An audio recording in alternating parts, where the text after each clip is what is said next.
Flowers are a sign of purity, friendship, and pleasure.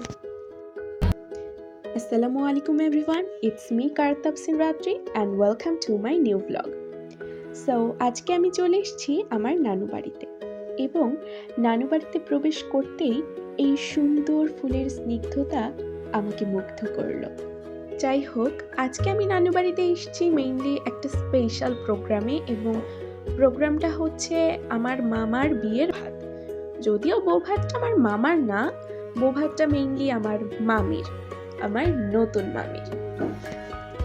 আসলে প্রোগ্রামটা একটু ঘরোয়াভাবেই আয়োজন করা হয়েছে, যেহেতু প্রোগ্রামটা আয়োজনের জন্য আমরা খুব বেশি সময় পাইনি, মাঝখানে একদিন সময় পেয়েছি, অর্থাৎ বিয়েটা ঠিকও হয়েছে একদিনের মধ্যে, দেন বিয়ে হয়েছে, তারপরে এই তো বউ ভাত। তো আমরা আমাদের সব আত্মীয় স্বজনকে ইনভাইট করার সুযোগও পাইনি, তার জন্য সত্যি আমরা খুবই দুঃখিত এবং সত্যি খুব খারাপ লাগছিল, কারণ সবাই থাকলে আরো অনেক বেশি মজা হতো। যাই হোক, এটা হচ্ছে আমার নানু বাড়ির কমন রুম।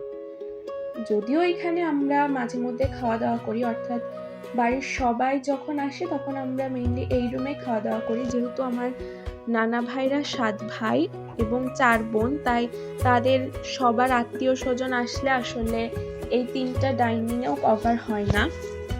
তবুও আমার কাছে এই রুমটা সবচেয়ে বেশি পছন্দের যে কারণে, সেটা হচ্ছে এই রুমে আমরা সবাই একসাথে বসে বেশ সুন্দর করে আড্ডা দিতে পারি। বর্তমান বিনোদন ব্যবস্থায় যতই প্রযুক্তি কিংবা যান্ত্রিকতা আসুক না কেন, পারিবারিক আড্ডা আজও পরিবারের সবার মধ্যে ঐক্য বজায় রাখতে সবচেয়ে বেশি গুরুত্বপূর্ণ ভূমিকা পালন করে। এরপর আমরা চলে এলাম ডেকোরেশনের কাজ দেখতে। মাশাআল্লাহ, আঙ্কেলরা কিন্তু অনেক আন্তরিকতার সাথে কাজ করছেন। এরপর চলে এলাম রান্নার কাছে। রান্নার এখানেও বেশ সুন্দর প্রিপারেশন চলছে। এই তো এখানে সব মশলা রয়েছে, আদা বাটা, পেঁয়াজ বাটা, রসুন বাটা সহ বিভিন্ন ধরনের মশলা। দেন এখানে মুরগির রোস্ট রান্না চলছে এবং রোস্টের কালার অ্যান্ড স্মেল দুইটাই খুবই সুন্দর হয়েছে, আলহামদুলিল্লাহ।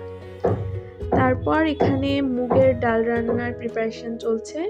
মেইনলি চর্বি দিয়ে এই ডালটা রান্না হবে এবং এই ডালটা খেতে কিন্তু খুবই টেস্টি হয়। আসলে আমার রান্নার কাছে যেতে একটু বেশি দেরি হয়ে গিয়েছিল, যার জন্য আমি মাটন অ্যান্ড বিফ রান্নার ভিডিওটা করতে পারিনি।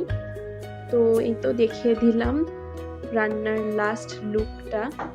অ্যান্ড এই যে চিকেন রোস্টে ঘি দিচ্ছে, ঘি দিলে কিন্তু স্মেল খুবই সুন্দর হয়। আর এখানে মাছ বেশ সুন্দরভাবে লবণ আর হলুদ দিয়ে মাখিয়ে রাখা হয়েছে। এই তো এবার পোলাওয়ের চাল ধোয়া চলছে।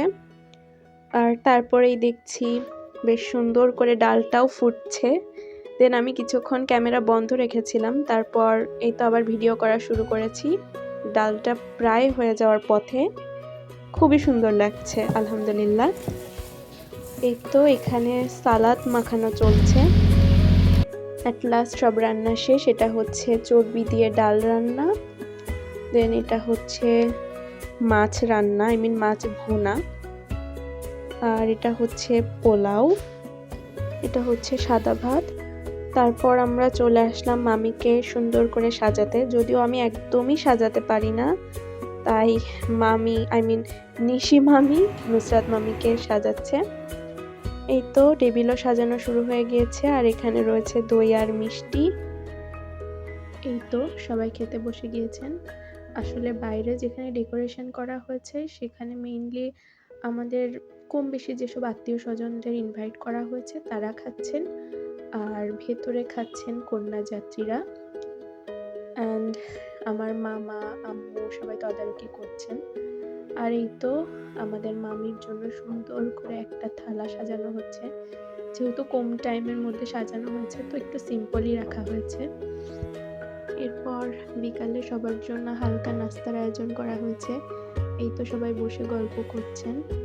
দেন আমরা 3 তলায় ঘুরতে আসলাম। আসলে আমাদের নতুন মামি তো 3 তলায় আসেনি, সেই জন্য আমরা মামিকে একটু ঘুরতে নিয়ে আসলাম, সাথে আমরা একটু দেখে গেলাম। এরপর আমরা 4 তলায় চলে আসলাম মামির কিছু ছবি তোলার জন্য। যেহেতু আজকে মামির বউ ভাত, তাই মামিরও তো ইচ্ছে করে কিছু স্মৃতি রেখে দিতে। যদিও মামি মুখে কিছুই বলেনি, মামি কখনোই বলেনি যে আমাকে ছবি তুলে দাও। তবুও আমাদেরকেও তো মামির দিকটা বুঝতে হবে, তাই না?